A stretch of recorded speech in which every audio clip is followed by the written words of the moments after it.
What's up, boys and girls? I'm Nikhil.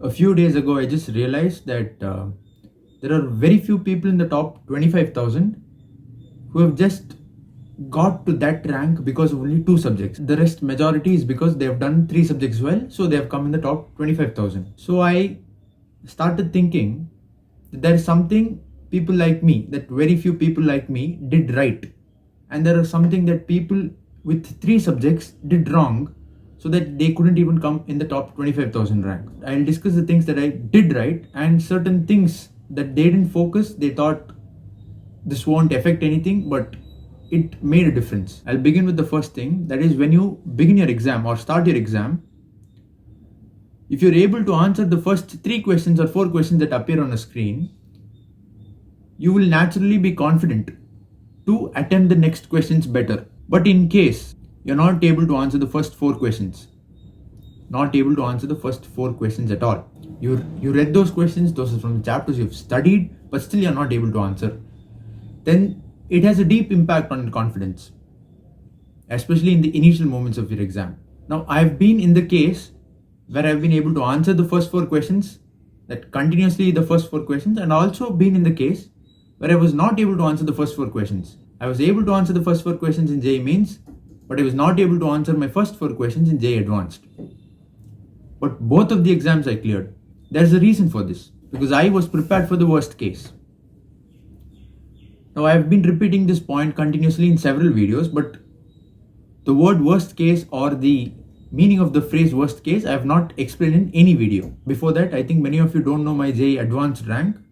I got 15,109 rank, again with just 8 marks in mathematics, and I managed both my physics and chemistry to get that score. I was talking about the point of preparing for the worst case. Most of the people, when they think of a case, it is usually the best case, or case that favors them, or case which appeals to their mind. I'll take the example of your mains exam. Let's say the previous day night you're thinking of the first four questions. In that image in your brain, you have scored 16 marks. That is all the four questions you have done correctly. I, on the previous day night, prepare my mind to a point where I think even if I don't do the first four questions, it's alright. Preparing for the worst case does not have an effect on my confidence. My confidence level is as it is.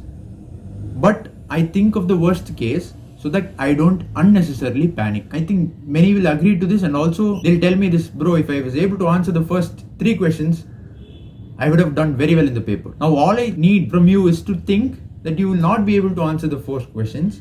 So what next? You are just prepared for the worst case and you find a solution to that. When you think of the worst case scenario that you are not able to answer the four questions, so what happens is that you prepare brilliantly enough, or you prepare for difficult questions. Now, if the questions are easy, well and good.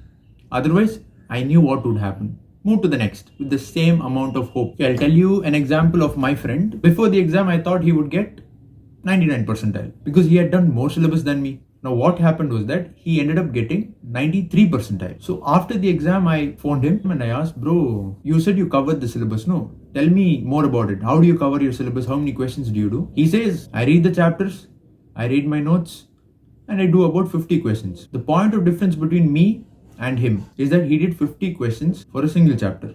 50 to 100 questions. What I did in case of physics was I solved T.C. Pandey and H.C. Verma. See, it took me 2 books, while he just completed that in 50 questions or 100 questions. Now, when you're doing only 2 subjects, there is a condition that you should be very, very, very strong in all those subjects to score a great percentile. So that means practicing more and more questions. I also used to experiment with exams. The word experiment is a very fancy term. I legitimately experimented with my exam. The amount of syllabus that I've completed is constant for all the exams. What changes is what I do on the previous day before my exam. If you remember, I have told you this point, don't talk to people before you write your exam, talk to people after you write your exam.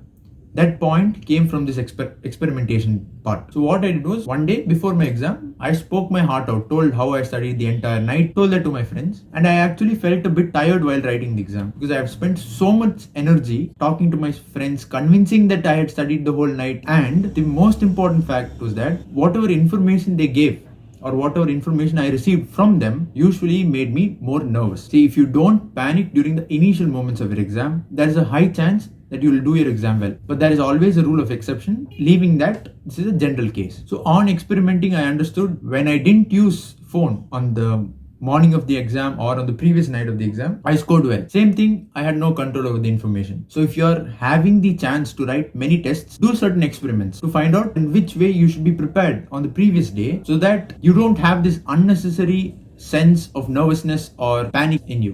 What I learned from experimentation is that you take care of your small things, the bigger things will start to fall in place. If I have forgotten any more points, I'll add it in the next video. Thank you for watching.